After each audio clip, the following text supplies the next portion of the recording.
Hello everyone. हाँ जी, जिवें कि तुहानू पता है कल थोड़ा पेपर सी है ना लाइब्रेरियन दा, जो कि आई होप बहुत वधिया गया होगा।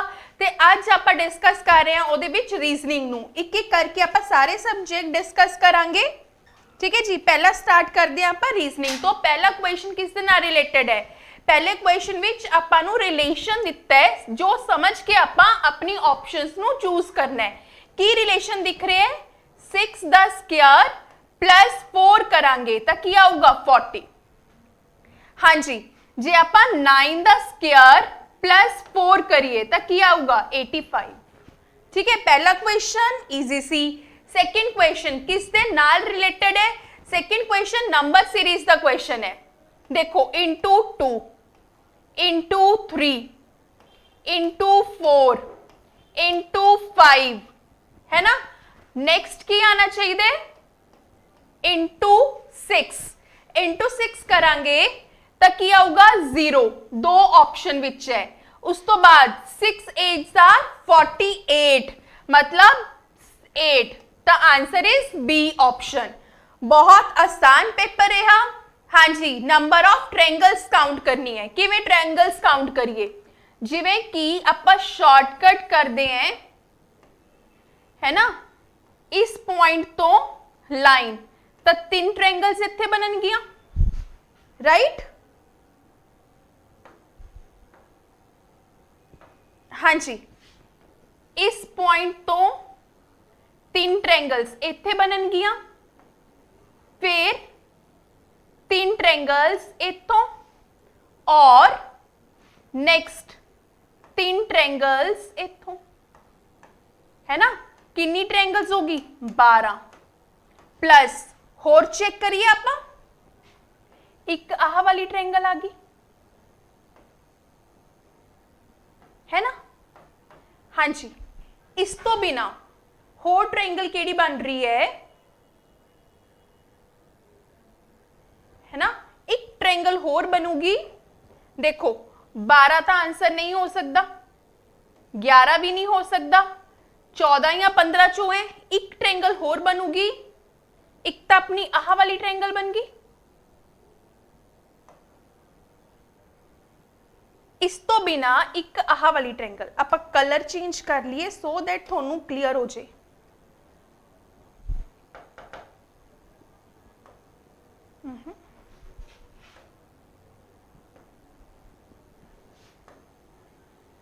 आह वाली ट्रायंगल, आह वाली।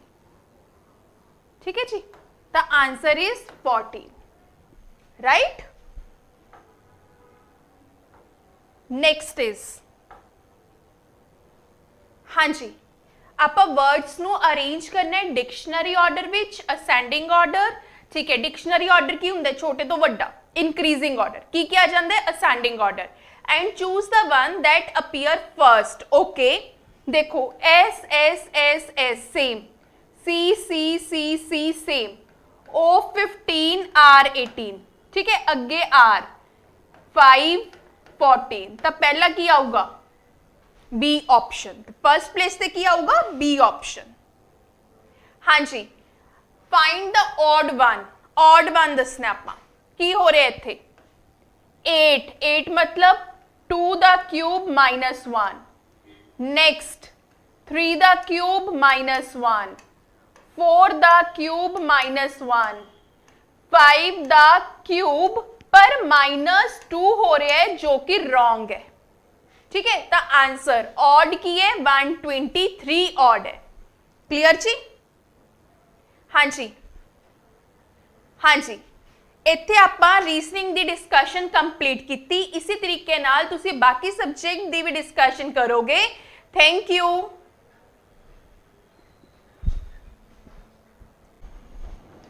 हेलो स्टूडेंट, कैसे हैं आप लोग? उम्मीद करते हैं बहुत अच्छे होंगे।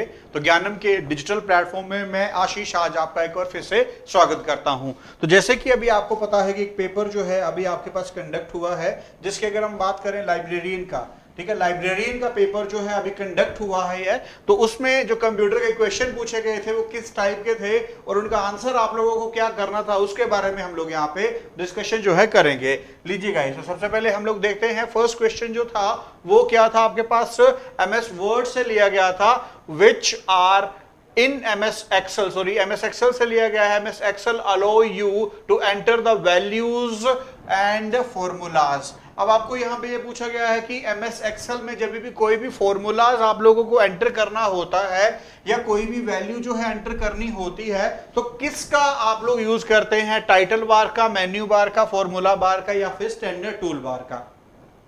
देखिए तो सारी की सारी वैल्यूज जो है वो किसके अंदर जो है फिल करी जाती हैं, वो करी जाती हैं फॉर्मूला बार के अंदर। आप लोग क्या करते हैं, फिल करते हैं, तो आंसर क्या बनेगा, सी ऑप्शन इसका राइट आंसर बनेगा। ये होपफुली आप सभी को भी यहाँ पे पता था। नेक्स्ट क्वेश्चन देखिए, नेक्स्ट क्वेश्चन की अगर मैं बात करता हूँ, नेक्स्ट क्वेश्चन देखिए आप लोग, नेक्स्ट क्वेश्चन में आपके पास काउंट ए फंक्शन पूछा गया है। काउंट ए फंक्शन जो है ये भी आपके पास MS Excel से ही लिया गया है, ठीक है।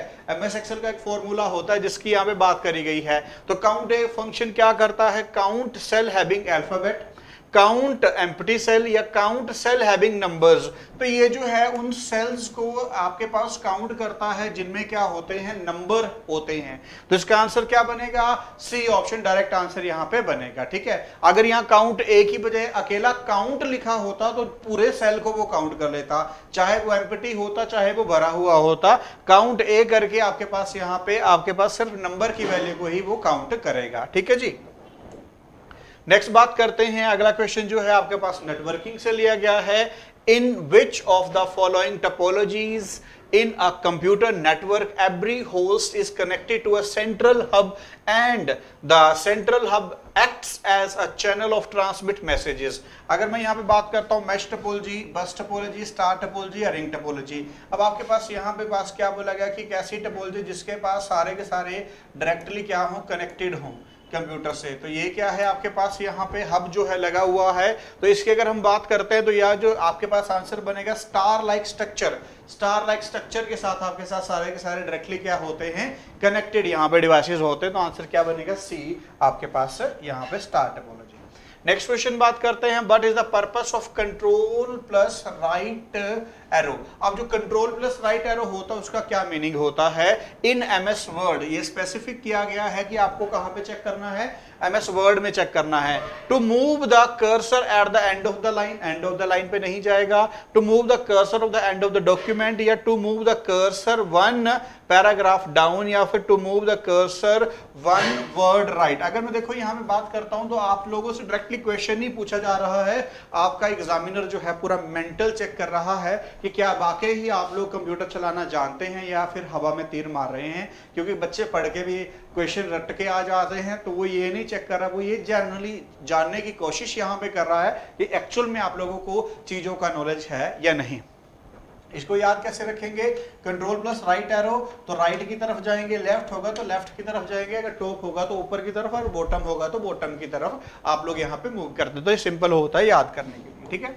नेक्स्ट बात करते हैं आपके पास, which of the following is not library network. Question में है कौन सा लाइब्रेरी नेटवर्क जो है नहीं है। तो इसका डायरेक्ट आंसर याद रखेंगे, एल नेट जो है लाइब्रेरी नेटवर्क नहीं है, बाकी सारे के सारे क्या हैं, लाइब्रेरी नेटवर्क आपके पास हैं, ठीक है जी। नेक्स्ट क्वेश्चन की बात करते हैं, which of the following is not used as a secondary storage. इनमें से कौन सा यूज नहीं होता है सेकेंडरी स्टोरेज। ये नहीं पूछा यूज होता है, ये बताना है कौन सा नहीं होता है। मैग्नेटिक टेप बिल्कुल आप लोग इसका यूजेज करते हैं सेकेंडरी स्टोरेज, ये तो आंसर नहीं बनेगा। कॉम्पैक्ट डिस्क CD DVD जिसकी बात करते हैं उसका भी आप यूज करते हैं। सेमीकंडक्टर मेमोरी जो है ये आंसर बनेगा क्योंकि ये आपके पास सेकेंडरी मेमोरी नहीं होती है, ठीक है। हार्ड डिस्क का भी सेकेंडरी मेमोरी की तरह यूज करते हैं, निकाल के आप लोग यूज करते हैं। तो इसका आंसर बनेगा सी ऑप्शन। नेक्स्ट क्वेश्चन की बात करते हैं, अगला क्या है, a physical location where people may obtain internet access typically using WiFi technology through the wireless local area network is called. अब देखिए यहाँ पे WLAN का जो मीनिंग है वो क्या होता है, वायरलेस लोकल एरिया नेटवर्क भी होता है, ठीक है। वायरलेस लोकल एरिया नेटवर्क भी होता है। कई बार आपसे पूछा जाता है what is the full form of WLAN। ठीक है। WLAN का फुल फॉर्म क्या होगा, तो याद रखिएगा वायरलेस लोकल एरिया नेटवर्क। तो अगर यहाँ पे बात करी जाए किसके थ्रू ऑब्टेन किया जा सकता है, सर्वर रूम। सर्वर रूम तो एक पूरे कंट्रोलर होता है, उसको बोला जाता है। डेटा सेंटर जहां से डेटा आ रहा है। हॉटस्पॉट जो है एक ओपनली आपके पास किसी को भी दिया जा सकता है, जिसके थ्रू आप लोग इंटरनेट जो है एक्सेस यहाँ पे कर सकते हैं। तो आंसर बनेगा आपके पास सी ऑप्शन, यहाँ पे आंसर आपका फिर बनना है। ठीक है, आंसर क्या बनना है, सी ऑप्शन आपका यहाँ पे आंसर बनना है। आंसर क्या बनेगा, सी ऑप्शन यहाँ पे बनेगा। ठीक है, नेक्स्ट क्वेश्चन देखते हैं। Which of the following is consider as the unsolicited commercial email. जहां पे वर्ड अनसोलोकेटेड ये आपके पास आता है, तो उसमें सिंपल आंख बंद करके आप लोग आंसर कर सकते हैं। उसका आंसर क्या जाएगा, स्पैम। ठीक है, उसका आंसर क्या जाएगा आपके पास, स्पैम जाएगा। इसके बिना कोई भी आंसर यहाँ पे नहीं करना है, चाहे वायरस हो, मालवेयर हो, आपके पास इनबॉक्स हो, आप लोग ऑलवेज इसका आंसर जो करेंगे वो क्या करेंगे, स्पैम यहाँ पे करेंगे। तो होपफुली बात यहाँ तक क्लियर है। नेक्स्ट क्वेश्चन की बात करते हैं। Dash allow your to send copies to your email to manipulate contact without relieving the email addressing to the other recipient. मतलब आप अपना ईमेल किसी को सेंड कर रहे हैं, तो बाकियों को पता नहीं चलना चाहिए कि आपका ईमेल और कितने लोगों को वहां पे गया है। तो टू CC BCC या CC एंड BCC। तो इसका पहले तो आप लोग याद रखिए, CC का फुल फॉर्म क्या होता है, कार्बन कॉपी। ठीक है, ये याद रखना है। आपके पास blind carbon copy, carbon copy. ठीक है, आंसर क्या बनेगा, BCC। BCC जो होता है वो आप लोगों को एक ऐसी सुविधा देता है जिसके थ्रू आप लोगों को, मतलब एक मेल कितने लोगों को भेजा गया वो किसी को पता नहीं चलेगा, जिसने सेंड किया बस वही देख सकता है। ठीक है, तो आंसर बनेगा BCC। नेक्स्ट बात करते हैं आपके पास। 5th generation computer are based on.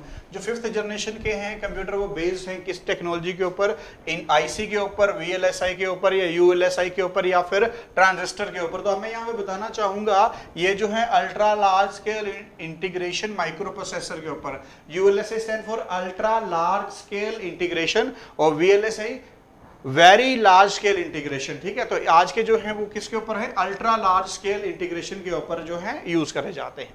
ठीक है, तो आंसर यहाँ पे सी ऑप्शन। नेक्स्ट क्वेश्चन की बात करते हैं। In the networking concept full form of NIC। NIC का फुल फॉर्म जो होता है डैश क्या है, नेटवर्क इंफॉर्मेशन कार्ड या नेटवर्क इंटरफेस कार्ड। इसका आंसर बनेगा B option, network interface card. Network interface card इसका हमेशा फुल फॉर्म आप लोग याद रखेंगे, बाकी कुछ भी नहीं याद यहाँ पे रखना है। ठीक है, नेक्स्ट बात करते हैं आपके पास। What is the full form of the file extension of PNG। हाँ जी, PNG का फुल फॉर्म जो है वो क्या होता है, ये आपसे यहाँ पे पूछा गया है। तो पोर्टेबल नेटवर्क ग्राफिक इसका क्या होता है, फुल फॉर्म होता है। पोर्टेबल नेटवर्क ग्राफिक्स जो होता है आपके पास इसका फुल फॉर्म होता है। तो डायरेक्ट आंसर क्या बनेगा, D फॉर दिल्ली इसका यहाँ पे एग्जैक्ट आंसर जो है बनेगा। उम्मीद करते हैं कि यहाँ तक सारे के सारे क्वेश्चन आप लोगों को अच्छे से क्लियर हुए होंगे। जुड़ने के लिए आपका बहुत बहुत धन्यवाद। Thank you guys.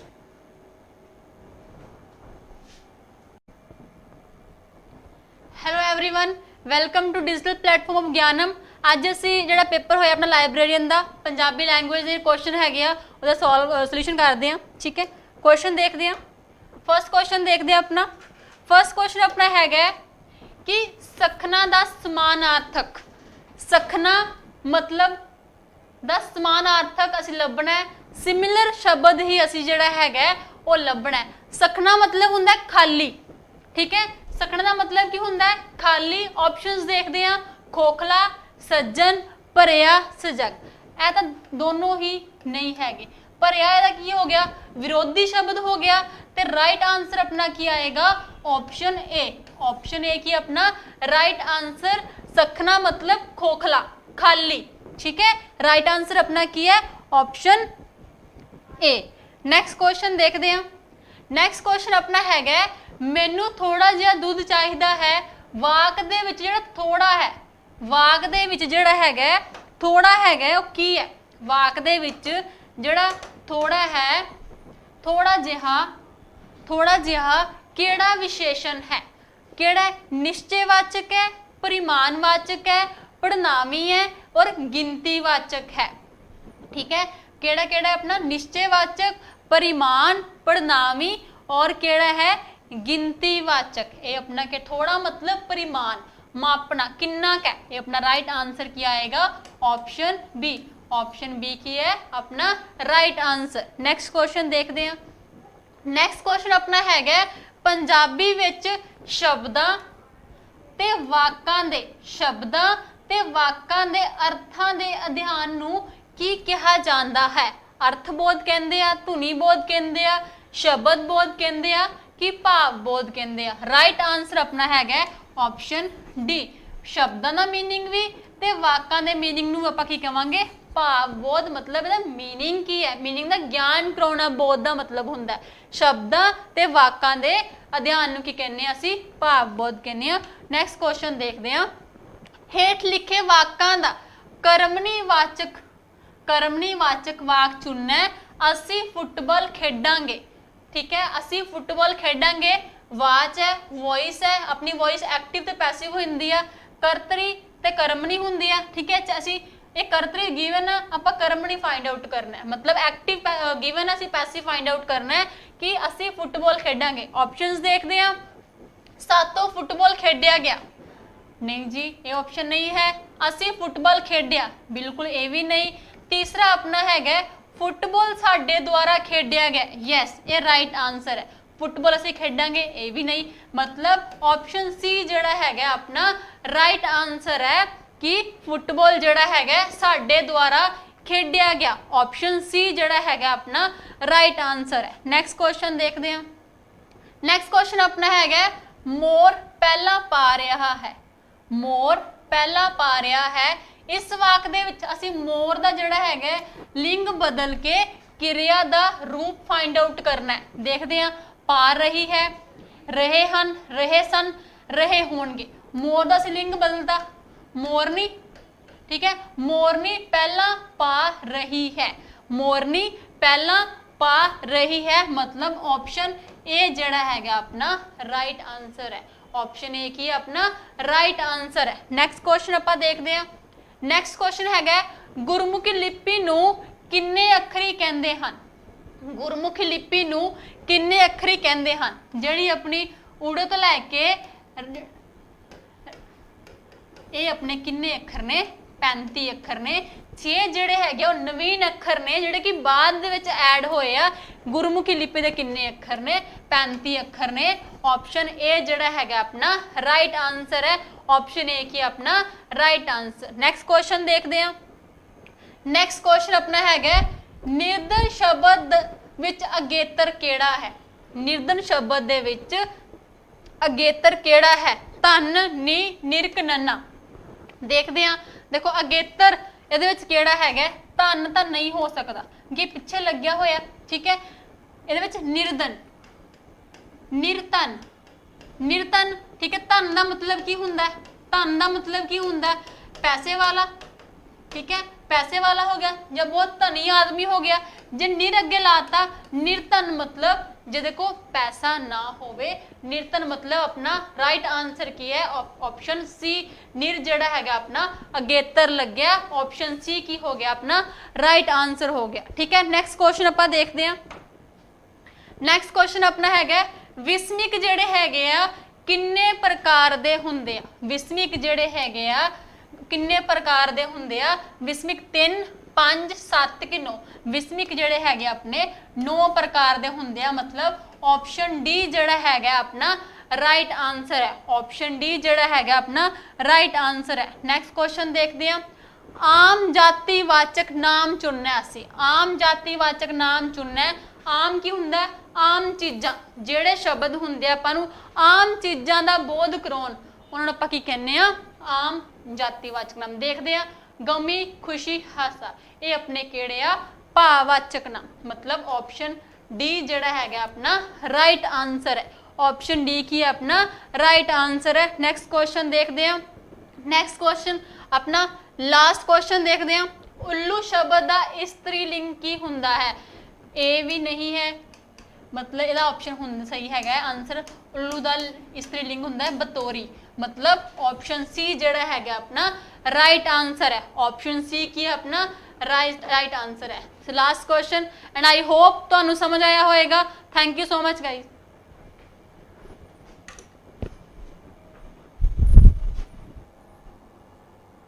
all, I welcome to the English language section by Piyush Sardana. Guys, first question हमारा क्या था? Rewrite the following sentence into indirect speech. आपने इसको indirect speech में लिखना था, right? सबसे पहले बात तो एक ये ध्यान रखेंगे आप, he asked है. asked का मतलब past है कि present है यहाँ पर जो given है आपको? सर of course past में है. अगर ये past में है asked का काम, तो आपको पता है कि past में आंसर चाहिए. तो इरेडिकेशन मेथड लगाएं, जो आपका ए ऑप्शन है वो आंसर हो सकता है. He asked if I was there. अब सीन ये है, उसने एनीवन बोला तो हम आई क्यू लगाएं. B option he put a question to ask, ये तो बिल्कुल नहीं होगा. C option inquired who was present, फिर एनीवन नहीं आया. The answer has to be option number D, right? Option number D to the question number 1. Now next is they continue to work hard. वो मेहनत करते रहे, वो मेहनत, they continue to work hard, वो मेहनत करते रहे. Even though it rained heavily, even though there is heavy rain. देखो ए होने की प्रोबेबिलिटी बहुत ज्यादा, उसका रीजन सर वो पास्ट में है और कंटिन्यू टू बी पास्ट में. बी जमाई गलत है, इज लिखा है. सी तो वैसे ही गलत है, थ्रू हैवी रेन का तो कोई लॉजिक ही नहीं बनता. डी में it should be although it heavily rained, subject missing है और वर्ब भी पास्ट में नहीं है. So the answer to this question lies option number A, right? A option is the correct answer. I hope आपको इतना समझ आ गया कि ये आंसर करेक्ट ए क्यों है. Next, life history written by someone else. Life history written by someone else. किसी और ने अगर लाइफ हिस्ट्री लिखी है तो उसको क्या बोला जाता है? आपने पहले पढ़ा भी होगा कि सर ऑनरेरी, ऑटोबायोग्राफी, बायोग्राफी या फिजियोलॉजी. सर पहली बात तो the moment we talk about such words, हमको इतना ध्यान होना चाहिए कि आपके लिए ऑटोबायोग्राफी का मतलब है खुद. ऑटोबायोग्राफी का मतलब क्या है? खुद लिखी होनी चाहिए. और when we talk by this, इसका मतलब क्या होता है? बायोग्राफी. अभी देखो, अब यहाँ पे ऑप्शन सी आंसर इसलिए है बिकॉज बायोग्राफी का होता है मतलब किसी और के लिए लिखी गई. जैसे वो मिल्खा सिंह वाली बायोग्राफी थी, अभी recently Milkha Singh legendary athlete died. Passive voice में कन्वर्ट करना है. Shakespeare wrote Hamlet. पहली बात तो डी ऑप्शन तो जमाई गलत है, देख कर ही शर्म आ जाए उसको. तो रीजन सर हैड कहाँ से आया जब हैड गिवन नहीं था. सी में भी गलत है, इज कहाँ से आया, हमें पास्ट चाहिए. B Hamlet was written by Shakespeare सही है. ए गलत इसलिए है बिकॉज वहां पर बींग लगा है और बींग कहाँ लगता है? कंटिन्यूस में, और हमें यहाँ पे इसकी जरूरत नहीं है. इसका answer to this question comes out to be option number B. तो बहुत सिंपल हुआ है, तो option number B. Next we have is one who is not sure about God's existence. एक ऐसा पर्सन जो बिल्कुल भी गॉड की एग्जिस्टेंस के बारे में श्योर नहीं है. एग्नोस्टिक, एसेप्टिक, बोहेमियन, आर्बिएट. अब गाइज, एक होता है कंफर्म्ड, एक होता है नॉन कंफर्म्ड, राइट? तो जब भी आप गॉड के एग्जिस्टेंस के बारे में ऐसे डायरेक्ट बात करेंगे जहां पर यू विल रियलाइज कि आपके अकॉर्डिंग कौन है जो मानता है, नहीं मानता है, वो बिलीव्स इन. एक तो बोलते हैं एग्नोस्टिक भी हो सकता है. ये एक बार पहले भी आया था 2015 में, सीनियर असिस्टेंट के एग्जाम में आया था. तो अब उसमें एग्नोस्टिक ऑप्शन था, अथीस्ट ऑप्शन था, गॉड लवर भी था और थीस्ट भी था. बट इतना ध्यान रखना है आपको, एग्नोस्टिक का मतलब वो होता है अ पर्सन जो मान के रखता है कि भाई गॉड के बारे में मतलब मेरे को डायरेक्ट श्योरिटी नहीं है. जो बोहेमियन है उसका मतलब कंफर्म्ड, नॉन कंफर्म्ड में आता है, और आर्बिट्रेटर का मतलब कंफर्म्ड. अगला आपको सेंटेंस है जो वो करेक्ट करना है. Here is an old story where may entertain you. देखो ओल्ड स्टोरी है तो वेयर क्यों लगाएंगे? Where is for place, where is used for places. तो ए में प्लेसेस के लिए यूज होता है वेयर, तो इसको काट दिया. Here is old story. अब बी में अर्ल लिखा है, ये भी गलत है. सी में hair is an old story which might entertain you. अब माइट क्या है? सर मोडाल है. मोडाल के साथ वर्ब का फर्स्ट फॉर्म चाहिए, इट शुड बी एंटरटेन. सो यहां पर आंसर क्या हो गया आपका? D. Hair is an old story which may entertain you. ये ओल्ड स्टोरी है जो आपको शायद एंटरटेन करे. Next, which of the following is not an example of demonstrative adjective? Guys ये जो दिस दैट दीज दोज होते हैं, ये चारों क्या होते हैं आपके लिए? डेमोन्स्ट्रेटिव एडजेक्टिव होते हैं। डेमोन्स्ट्रेटिव का मतलब क्या होता है? सब डेमोन्स्ट्रेटिव का मतलब होता है कोई भी एक ऐसी चीज जहां पर आपको ये शो होता है कि आप इशारे करके बात करें, this that these those. So यहां पर दिस दैट दीज जो डेमोन्स्ट्रेटिव है, उसने नॉट पूछा है तो वो डी है, that is whose, right? Give antonym of the word peculiar. आपने पेक्यूलियर देखा होगा, हम बोलते हैं ना पेक्यूलियर के बारे में बात करते हैं डायरेक्ट कि भाई ये चीज तो बहुत पेक्यूलियर है, ऑड, नॉर्मल, अनयूजुअल, स्ट्रेंज। अब देखो, हम कहते हैं ना ये वाली प्रोनाउंसिएशन तो बड़ी पेक्यूलियर है पंजाबीज के लिए, पंजाबीज बहुत सही कर लेते हैं प्रोनाउंसिएशन। जब हम स्लैंग्स की बात करते हैं, टोन की बात करते हैं, पेक्यूलियर वहाँ बहुत यूज़ किया जाता है, तो कहता है ये प्रोनाउंसिएशन बहुत ही पेक्यूलियर है इनके लिए। तो अब जब भी आपने वर्ड पेक्यूलियर की बात करनी है, डायरेक्ट वर्ड, देखो आपको बताना यहाँ पर एंटोनिम है। एंटोनिम का मतलब क्या होता है सर? अपोजिट। तो पेक्यूलियर का मतलब क्या होता है? पेक्यूलियर का मतलब होता है different to what is normal, something which is strange for you, unusual सा, स्ट्रेंज सा पार्ट हो गया। तो इसका ऑपोजिट क्या हो गया? ऑड नहीं लग रहा, something that seems normal to you, right? कोई भी चीज जो आपको नॉर्मल लगे। So the answer to this question comes out to be option number B. Next, it says write the exact words from the options given in the following paragraph. अब आपको direct words लिखने हैं जो direct आपको दिए हुए हैं। Every, अब देखो जनरेशन के जनरेशंस, सर इतना तो पता है कि जनरेशन आएगा, उसका रीजन एवरी लगाया है। ईच, एवरी, ये सब होते हैं ना, जो इनके साथ क्या लगा होता है? इन सब के साथ लगा होता है आपके लिए सिंगुलर एंटिटी। तो जनरेशंस तो आएगा नहीं, या तो ए बचा या डी बचा। Has its own characteristic groups, language, technological, generation gap. अब जनरेशन गैप भी सिंगुलर है तो इट शुड बी कंसिस्ट्स, तो ये दोनों में लगा है। और लास्ट में of these differences between the members होना चाहिए। So the answer to this option comes to be option number A. क्यों? कहता सर यहाँ पे मेंबर है, वहां मेंबर्स है, अब दो जनरेशंस के तो मेंबर्स ही होंगे ना, तो it should be what? Option number ए। अब इनका ना एक क्वेश्चन आया था कि आपको बताना सूटेबल प्रेपोजिशन क्या लगेगा सेंटेंस में। अब गाइज हमने यहां पे देखा कि आपके अकॉर्डिंग सूटेबल सेंटेंस क्या लगेगा। अब यहां पर सेंटेंस क्या था वो मैं लिख देता हूं एक बार आपके लिए अच्छी तरह। It was where have you been, where have you been, question mark, I have been waiting for you, I have been. अब हैव बीन कौन सा है? Present perfect continuous. Waiting for you dash 30 minute से wait कर रहा है person.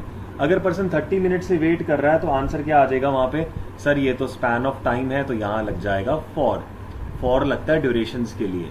Answer is A, for is used for durations. So all the best to you guys. I hope आपको ये समझ आ गया है। So we are done for the day. Take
हाँ जी, hello everyone.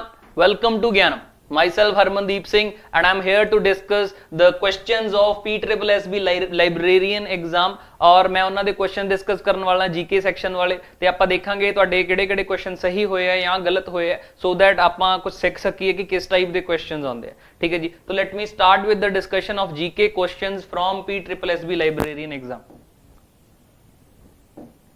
The first question is Rourkela steel plant was set up with assistance from which one of the following country? ठीक है जी, स्टील अथॉरिटी ऑफ इंडिया वालों ਜਿਹੜਾ ਜੇ plant ਹੈ ਜਿਹੜਾ ਇਹ ਆਪਰੇਟ ਕੀਤਾ ਜਾਂਦਾ ਹੈ ਠੀਕ and it was the first integrated plant of India and it was set up with assistance of Germany तो D Germany will be the correct answer ठीक है जी, उम्मीद है ਤੁਹਾਡਾ ਸਹੀ ਹੋਇਆ। According to Nanak Shahi calendar, which is the name of the month starting from mid August? ठीक है जी, 16 अगस्त तो ते 14 सितंबर तक नानक शाही कैलेंडर ਜਿਹੜਾ ਸਿੱਖੀਜ਼ਮ ਦੇ 12 ਮਾਹ ਕੰਪੋਜੀਸ਼ਨ ਦੇ ਉੱਤੇ ਬੇਸਡ ਹੈ ਠੀਕ ਹੈ ਜੀ ਉਸ ਦੇ ਅਕੋਰਡਿੰਗਲੀ ਜਿਹੜੇ ਮੰਥਸ ਹੈ ਉਹ ਅਲੱਗ-ਅਲੱਗ ਨਾਮ ਦਿੱਤੇ ਗਏ ਪੰਜਾਬ ਜੀ ਕੇ ਰਿਲੇਟਡ ਕੁਐਸਚਨ ਹੈ ਤਾਂ ਕਰੈਕਟ ਆਨਸਰ ਇਜ਼ ਭਾਦੋਂ ਦਾ ਜਿਹੜਾ ਮਹੀਨਾ ਹੈ ਠੀਕ ਹੈ ਜੀ ਦੈਟ ਸਟਾਰਟਸ ਫਰਮ 16 ਅਗਸਤ ਜਿਹੜਾ ਕਿ ਮਿਡ ਅਗਸਤ ਤੋਂ ਆਪਾਂ ਨੂੰ ਪਤਾ ਲੱਗ ਜਾਂਦਾ ਕਿ ਜੇ ਆਪਾਂ ਨੂੰ ਪਤਾ ਹੋਵੇ 16 ਅਗਸਤ ਤੋਂ ਜਿਹੜਾ ਮਹੀਨਾ ਸ਼ੁਰੂ ਹੁੰਦਾ ਦੈਟ ਇਜ਼ ਭਾਦੋਂ ਠੀਕ ਹੈ ਜੀ ਐਂਡ 14 ਸੈਪਟੈਂਬਰ ਤੱਕ ਇਹ ਹੁੰਦਾ ਠੀਕ ਹੈ ਜੀ ਤਾਂ ਉਮੀਦ ਹੈ ਤੁਹਾਡਾ ਇਹ ਕੁਐਸਚਨ ਹੈ ਜਿਹੜਾ ਸਹੀ ਹੋਇਆ ਹੋਊਗਾ A is the correct answer. In which year Indian men hockey team won its first Olympic gold medal ठीक है जी वैसे तो 1908 तो लेके 1920 भी ਜਿਹੜੀ ਹਾਕੀ ਸੀ ਉਹ 올림픽ਸ ਦਾ ਪਾਰਟ ਸੀ but India did not take part in that and ਆਪਾਂ ਨੂੰ ਪਤਾ ਹੈ ਉਸ ਟਾਈਮ ਦੇ ਵਿੱਚ India was ruled by British India ਤਾਂ ਬ੍ਰਿਟਿਸ਼ ਜਦੋਂ ਰੂਲ ਸੀ ਤੇ ਇੰਡੀਆ ਵੱਲੋਂ ਪਾਰਟਿਸਿਪੇਟ ਕੀਤਾ ਗਿਆ ਸੀ ਐਂਡ ਜਿਹੜਾ 올림픽 ਮੈਡਲ ਹੈ ਜਿੱਤਿਆ ਵੀ ਗਿਆ ਸੀ and that was in Amsterdam 올림픽ਸ ਐਂਡ ਦੈਟ ਹੈਲਡ ਇਨ 1928 ਤੇ ਖਾਸ ਗੱਲ ਅੱਜ ਵੀ ਨਾਮ ਜਿਹੜਾ ਲੋਕਾਂ ਦੀਆਂ ਯਾਦਾਂ ਦੇ ਵਿੱਚ ਹੈ ਧਿਆਨ ਚੰਦ ਦਾ ਨਾਮ ਉਹਨਾਂ ਨੇ ਹਾਲੈਂਡ ਦੇ अगेंस्ट 3 गोल है ਜਿਹੜੇ ਸਕੋਰ ਕੀਤੇ ਸੀ ਫਾਈਨਲ ਦੇ ਵਿੱਚ and India won its first 올림픽 골ਡ ਮੈਡਲ ਇਨ ਹਾਕੀ ਠੀਕ ਹੈ ਜੀ ਤਾਂ ਐਮਸਟਰਡਮ 올림픽ਸ 1928 is the correct answer. A is the correct answer of this question. The purpose of mark management in Koha is to manage, obviously very easy question, it is used to manage catalogs, so A will be the correct answer of this question. Which one of the following states started a service initiative scheme called Mo Sarkar? Mo Sarkar Odisha सरकार ਦੇ ਦੁਆਰਾ ਚਲਾਇਆ ਗਿਆ initiative ਸੀ ਜਿਸ ਦਾ basic purpose feedback ਲੈਣਾ ਸੀ ਜਿੰਨੇ ਵੀ ਸਰਕਾਰੀ ਦਫ਼ਤਰ ਹੈ ਠੀਕ ਹੈ ਜੀ ਉਹਨਾਂ ਦੇ ਨੰਬਰ ਜਿਹੜੇ ਵੀ ਲੋਕ ਉੱਥੇ ਕੰਮ ਕਰਵਾਉਣ ਆਉਂਦੇ ਆ ਉਹਨਾਂ ਦਾ ਨੰਬਰ ਨੋਟ ਕੀਤੇ ਜਾਣਗੇ ਤੇ ਉਹਨਾਂ ਨੂੰ ਰੈਂਡਮਲੀ ਕਾਲਸ ਕੀਤੀਆਂ ਜਾਣਗੀਆਂ ਟੂ ਅੰਡਰਸਟੈਂਡ ਕਿ ਕੀ ਉਹਨਾਂ ਦਾ ਐਕਸਪੀਰੀਅੰਸ ਸੀ ਉਹਨਾਂ ਆਫੀਸ਼ੀਅਲਸ ਨੇ ਉਹਨਾਂ ਨਾਲ ਕਿਸ ਤਰੀਕੇ ਦਾ ਬਿਹੇਵ ਕੀਤਾ ਜਿਹੜੇ ਉਹ ਕੰਮ ਲਈ ਗਏ ਸੀ ਹੋਇਆ ਕਿ ਨਹੀਂ ਹੋਇਆ ਸੋ ਦੈਟ ਜਿਹੜਾ ਫੀਡਬੈਕ ਮਾਡਲ ਹੈ ਉਹ ਇੰਪਲੀਮੈਂਟ ਕੀਤਾ ਜਾ ਸਕੇ ਤੇ ਪ੍ਰੋਬਲਮਸ ਹੈ ਜਿਹੜੀ ਗਵਰਨਮੈਂਟ ਹੈ ਥੋੜੀ ਜੀ ਅਕਾਊਂਟੇਬਲ ਕਰ ਸਕੇ ਬਿਊਰੋਕ੍ਰੇਸੀ ਨੂੰ ਤਾਂ basically Mo Sarkar was initiative launched by Odisha. So A is the correct answer. Deepika Kumari is related to which of the following sports? ठीक है जी उम्मीद है ਤੁਹਾਨੂੰ क्वेश्चन ਆਉਂਦਾ ਹੋਊਗਾ archery is the correct answer. Obviously ਥੋੜੀ ਜੀ confusion ਹੁੰਦੀ ਹੈ because ਦੀਪਾ ਕਰਮਾਕਰ ਠੀਕ ਹੈ ਜਿਮਨਾਸਟਿਕਸ ਦੇ ਨਾਲ ਰਿਲੇਟਡ ਹੈ but here question is about Deepika Kumari first Commonwealth ਦੇ ਵਿੱਚ ਵੀ ਇਹਨਾਂ ਨੇ 2010 ਦੇ ਵਿੱਚ ਜਿਹੜੀਆਂ ਹੋਈਆਂ ਸੀ ਉਹਨਾਂ ਦੇ ਵਿੱਚ ਵੀ ਇਹਨਾਂ ਨੇ ਮੈਡਲ ਜਿੱਤਿਆ ਸੀ तो and she is related to which sports? Archery is the correct answer. The first 5-year plan was based on which of the following models? तो first 5-year plan है ਜਿਹੜਾ 1951 ਦੇ ਵਿੱਚ ਜਿਹੜਾ launch ਹੋ ਗਿਆ ਸੀ under the aegis of Jawaharlal Nehru and who was chairman of planning commission as well ਕਿ planned economy follow ਕਰਾਂਗੇ planning ਦੇ ਨਾਲ ਹੈ ਜਿਹੜੀਆਂ economy ਨੂੰ ਆਪਾਂ handle ਕਰਾਂਗੇ that concept was started and it was based on Harrod Domar model. Harrod Domar model ਦਾ ਜਿਵੇਂ ਜਿਸਟ ਦੇ ਵਿੱਚ ਦੱਸਾਂ ਵੈਸੇ ਤਾਂ ਬਹੁਤ ਡਿਟੇਲ ਚ ਵੀ ਸਮਝ ਸਕਦੇ ਆ ਜਿਸਟ ਦੇ ਵਿੱਚ ਇਸ ਦਾ ਮਤਲਬ ਕੀ ਹੁੰਦਾ ਹੈ ਕਿ ਭਾਈ ਪਰਪਸ ਕੀ ਹੋਣਾ ਚਾਹੀਦਾ ਸੇਵਿੰਗਸ ਪਰਪਸ ਹੋਣਾ ਚਾਹੀਦਾ capital creation as well as savings ਤੋਂ ਤੁਹਾਨੂੰ ਸਕਸੈਸ ਹੈ ਜਿਹੜੀ ਪਲਾਨ ਦੀ ਪਤਾ ਲੱਗੂਗੀ ਠੀਕ ਹੈ ਜੀ ਤਾਂ ਪਲਾਨ ਦਾ ਫੋਕਸ ਵੈਸੇ ਤਾਂ ਫਸਟ 5 ਈਅਰ ਪਲਾਨ ਜਿਹੜਾ ਹੈਰੋਡ ਦਮਾਰ ਮਾਡਲ ਤੇ ਸੀ focused on primary sector as well as ਦਾ ਜਿਹੜਾ ਬੇਸਿਕ ਆਈਡੀਆ ਸੀਗਾ ਕਿ ਸੇਵਿੰਗਸ ਜ਼ਿਆਦਾ ਤੋਂ ਜ਼ਿਆਦਾ ਕੀਤੀਆਂ ਜਾਣ ਜਿਹੜੀਆਂ ਰੀਇਨਵੈਸਟ ਕੀਤੀਆਂ ਜਾਣਗੀਆਂ ਦ ਕੈਪੀਟਲ ਹੈ ਜਿਹੜੀ ਰੀਇਨਵੈਸਟ ਕੀਤੀ ਜਾਊਗੀ ਤਾਂ A is the correct answer of this question. How many princely states unitedly formed Patiala and each East Punjab States Union? PEPSU ਦੇ related question ਹੈ Punjab G K question very easy. 8 princely states, ਜਿਹਦੇ ਚੋਂ 8 princely status ਸੀਗੀਆਂ ਜਿਨ੍ਹਾਂ ਨੂੰ ਇੱਕ state ਬਣਾਇਆ ਗਿਆ ਸੀ 1948 ਦੇ ਵਿੱਚ। ਇਹ ਸਟੇਟ ਰਹਿੰਦੀ ਹੈ 1956 ਦੇ ਵਿੱਚ, ਜਿਸ ਤੋਂ ਬਾਅਦ ਸਟੇਟਸ ਰੀਆਰਗੇਨਾਈਜੇਸ਼ਨ ਐਕਟ ਤੋਂ ਬਾਅਦ ਜਿਹੜਾ ਰੀਆਰਗੇਨਾਈਜੇਸ਼ਨ ਹੋ ਜਾਂਦੀ ਹੈ। 8 ਪ੍ਰਿੰਸਲੀ ਸਟੇਟਸ ਇਸ ਦੇ ਵਿੱਚ ਪਾਰਟ ਸੀਗੀਆਂ, ਠੀਕ ਹੈ ਜੀ। Nabha, Jind, Kapurthala, Faridkot and there were in total 8 ਜਿਹੜੀਆਂ ਪ੍ਰਿੰਸਲੀ ਸਟੇਟ ਸੀਗੀਆਂ। ਕੈਪੀਟਲ ਇਸ ਸਟੇਟ ਦੀ ਕਿਹੜੀ ਸੀਗੀ? Patiala. Patiala was the capital of this state, ਠੀਕ ਹੈ ਜੀ। ਸਕਸੈਸਰ ਸਟੇਟ ਜਿਹੜੀ ਕਹਿ ਦਈਏ ਇਸ ਤੋਂ ਜਿਹੜੀ ਬਾਅਦ ਬਣਦੀ ਹੈ ਈਸਟ ਪੰਜਾਬ ਬਣਦੀ ਹੈ ਜਿਹੜੀ, ਠੀਕ ਹੈ ਜੀ। तो 8 is the correct answer. Full form of NDLI, ठीक है जी। तो national digital library of India, ministry of education के अंडर आउंदा है, जिहड़ा मेटा डाटा ते indexes of all the libraries and issues जिहड़ियां बुक्स दे है उन्हां दी इंफॉर्मेशन इस दे कोल है, ठीक है जी। तो NDLI is the correct answer, is the national digital library of India. The National Institute of Naturopathy is located in city of, ठीक है जी। is the correct answer Pune है। मैं खास करके नेचुरोपैथी बारे 2 मिनट दसना चाहूँगा। नेचुरोपैथी साइंस ऑफ मेडिसिन ਜਿਹੜੀ बिलीव करती है कि ਹੋਰ ਵੀ ਬਹੁਤ ਤਰੀਕਿਆਂ ਦੇ ਨਾਲ ਡਿਜ਼ੀਜ਼ਸ ਜਾਂ ਜਿਹੜੀਆਂ ਪ੍ਰੋਬਲਮਸ ਇਨਸਾਨ ਨੂੰ ਆਉਂਦੀਆਂ ਫਿਜ਼ੀਕਲੀ ਕਿਉਰ ਕੀਤੀਆਂ ਜਾ ਸਕਦੀਆਂ। ਫੋਰ ਐਗਜ਼ਾਮਪਲ ਐਲੋਪੈਥਿਕ ਮੈਡੀਸਿਨਸ ਜਿਹੜੀ ਵੀ ਸਿੰਪਟਮਸ ਹੁੰਦੇ ਆ ਉਹਨੂੰ ਟ੍ਰੀਟ ਕਰਦੇ ਆ ਜਾਂ ਉਸ ਨੂੰ ਅਸਰ ਲਾਉਂਦੇ ਆ, ਠੀਕ। ਬਟ ਨੈਚੁਰੋਪੈਥੀ ਬਿਲੀਵਸ ਕਿ ਤੁਸੀਂ ਬਾਡੀ ਦੀ ਇਮਿਊਨਿਟੀ ਵਧਾਓ, forget about the problems that the thing external thing is causing. ਤੁਸੀਂ ਜੇ ਬਾਡੀ ਦੀ ਇਮਿਊਨਿਟੀ ਵਧਾ ਦੋਗੇ ਤਾਂ ਆਟੋਮੈਟਿਕਲੀ ਬਾਡੀ ਕੀ ਹੋ ਜਾਊਗੀ? ਕਿਉਰ ਹੋ ਜਾਊਗੀ। You do not need to fight ਕਰਨ ਦੇ ਬਜਾਏ ਹੀਲਿੰਗ ਪ੍ਰੋਪਰਟੀਜ਼ ਨੂੰ ਇਨਕਰੀਜ਼ ਕਰਨ ਤੇ फोकस करती है, ठीक है जी। Homeopathy is also kind of a naturopathy, ठीक है जी। तो ये जो नेशनल इंस्टीट्यूट ऑफ नेचुरोपैथी है, ठीक है जी, ये पुणे दे विच की है लोकेटेड है। तो A is the correct answer. What is the name of world's first hospital train?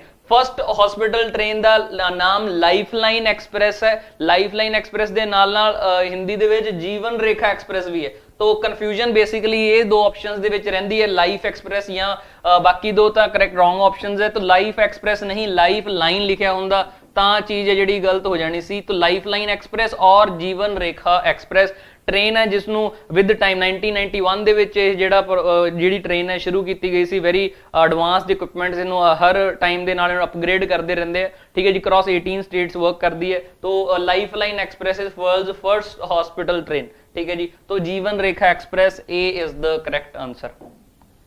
Who was the first president of Indian National Congress? Very easy question based on Indian history. So W.C. Banerjee was first president of Indian National Congress. Which one of the following is not the features of Koha? Catalog, serials, online public access catalog is also part of it. Operating system dependence is not the correct answer. D is not the part of it. So hence correct answer will be D because उन्हें not the features of कुछ है, ठीक है जी। तो D is the correct answer। Dash is known as father of Indian Railways। तो Lord Dalhousie ਨੂੰ basically father of Indian railways ਕਿਹਾ ਜਾਂਦਾ ਹੈ। 1853 ਦੇ ਰੇਲਵੇ ਮੈਨੂਟਸ ਦੇ ਵਿੱਚ ਉਹਨਾਂ ਨੇ ਜਿਹੜੀ ਸਪੀਚ ਦਿੱਤੀ, ਉਹਨਾਂ ਨੇ ਜਿਹੜੇ ਪੁਆਇੰਟਸ ਦਿੱਤੇ, ਉਸ ਤੋਂ ਬਾਅਦ ਡਿਸਾਈਡ ਹੋਇਆ ਕਿ ਇੰਡੀਆ ਦੇ ਵਿੱਚ ਰੇਲਵੇ ਲਾਈਨਸ ਜਿਹੜੀਆਂ ਸ਼ੁਰੂ ਕੀਤੀਆਂ ਜਾਣਗੀਆਂ। ਪਹਿਲੀ ਰੇਲਵੇ ਵਰਕਸ਼ਾਪ ਬਿਹਾਰ ਦੇ ਵਿੱਚ, ਮੁੰਗੇਰ ਬਿਹਾਰ ਦੇ ਵਿੱਚ ਸ਼ੁਰੂ ਕੀਤੀ ਗਈ। ਐਂਡ ਇਨਫੈਕਟ ਜਿਹੜੀ ਪਹਿਲੀ ਟ੍ਰੇਨ ਹੈ, ਠੀਕ ਹੈ ਜੀ, एवरीवन नोज मुंबई टू थाने ਦੇ ਵਿੱਚ ਜਿਹੜੀ ਚੱਲੀ ਸੀ 26 ਮਾਈਲ ਦਾ ਡਿਸਟੈਂਸ ਜਿਸਨੇ ਕੀ ਕੀਤਾ ਸੀ, ਕਵਰ ਕੀਤਾ ਸੀ। ਤਾਂ ਆਲ ਥੀਸ ਥਿੰਗਸ ਵਰ basically dependent on Lord Dalhousie ਜਿਨ੍ਹਾਂ ਨੇ ਕਮਿਊਨੀਕੇਸ਼ਨ ਸਿਸਟਮ ਨੂੰ ਡਿਵੈਲਪ ਕਰਨ ਦੇ ਵਿੱਚ ਪੂਰਾ ਆਪਣਾ ਪ੍ਰਜੋਰ ਰੋਲ ਨਿਭਾਇਆ ਸੀ, ਠੀਕ ਹੈ ਜੀ। ਤਾਂ Lord Dalhousie is called father of Indian railways. Sukhmani Sahib, ਠੀਕ ਹੈ ਜੀ, ਪ੍ਰੇਅਰ ਆਫ ਪੀਸ ਸਿੱਖੀਜ਼ਮ ਦੇ ਵਿੱਚ ਬਹੁਤ ਇੰਪੋਰਟੈਂਟ ਰੋਲ ਰੱਖਦੀ ਹੈ। 5th ਗੁਰੂ ਦੁਆਰਾ ਕੰਪੋਜ਼ ਕੀਤੀ ਗਈ ਸੀ ਬਿਫੋਰ ਕੰਪੋਜ਼ਿੰਗ ਆਫ ਆਦਿ ਗ੍ਰੰਥ ਤੋਂ ਪਹਿਲਾਂ, ਠੀਕ ਹੈ ਜੀ।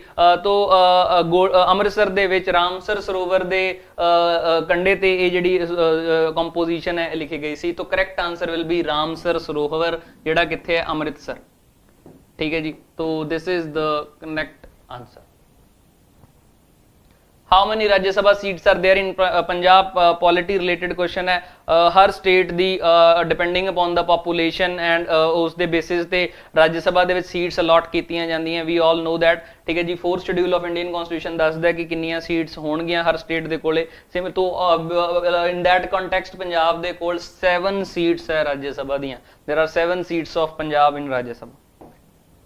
The rolling plan theory was introduced by which of the following prime ministers? Janata party the government under Morarji Desai ने फैसला लिया ਤੇ 5th ਪਲਾਨ ਨੂੰ ਡਿਸਕਾਰਡ ਕਰਕੇ ਜਾਂ ਰੋਕ ਕੇ ਠੀਕ ਰੋਲਿੰਗ ਪਲਾਨਸ ਦਾ ਕੰਮ ਸ਼ੁਰੂ ਕੀਤਾ ਕਿ ਦੇਖੋ ਜੀ ਅਸੀਂ 1 ਸਾਲ ਦਾ ਪਲਾਨ ਬਣਾਵਾਂਗੇ, ਉਹਦੇ 'ਚ ਜਿਹੋ ਜਿਹੇ ਰਿਸਪੌਂਸ ਆਉਣਗੇ, ਜੋ ਉਹਦੇ ਚੇਂਜਸ ਦੀ ਜ਼ਰੂਰਤ ਹੋਊਗੀ ਫਿਰ ਅਸੀਂ ਚੇਂਜ ਕਰਾਂਗੇ। ਤਾਂ ਇਹ ਰੋਲਿੰਗ ਪਲਾਨਸ ਦਾ ਜਿਹੜਾ ਕੰਮ ਹੈ ਇਹ ਮੁਰਾਰਜੀ ਦੇਸਾਈ ਦੁਆਰਾ ਕੀ ਕੀਤਾ ਗਿਆ ਸੀ, ਸ਼ੁਰੂ ਕੀਤਾ ਗਿਆ ਸੀ ਬਾय ਕੀਪਿੰਗ ਔਨ ਬੇ ਜਾਂ ਹਾਲਟਿੰਗ 5th 5-year ਪਲਾਨ। ਠੀਕ ਹੈ ਜੀ, ਤਾਂ Morarji Desai is the correct answer, obviously not Narendra Modi, not Jawahar Lal Nehru and not Rajiv Gandhi. What is the name of wife of Guru Angad Sahib ji? Guru Angad Dev ji the wife ਦਾ ਨਾਮ ਮਾਤਾ ਖੀਵੀ ਸੀ। ਠੀਕ ਹੈ ਜੀ, तो ਇਹ ਮਾਤਾ ਖੀਵੀ ਜੀ is the correct answer of this question। ਠੀਕ ਹੈ ਜੀ, ਤਾਂ ਮੈਨੂੰ ਉਮੀਦ ਹੈ ਤੁਹਾਡੇ ਸਾਰੇ ਕੁਐਸਚਨ ਠੀਕ ਹੋਏ ਹੋਣਗੇ ਜਿਹੜੇ ਜਿਹੜੇ ਜੀਕੇ ਦੇ ਰਿਲੇਟਡ ਕੁਐਸਚਨਸ ਆਪਾਂ ਡਿਸਕਸ ਕੀਤੇ, and I hope most of the questions you must have understood and the reasons and the logics behind it। This is all from my side। I'll see you soon in the discussion of some other exam, some other question paper। Thank you।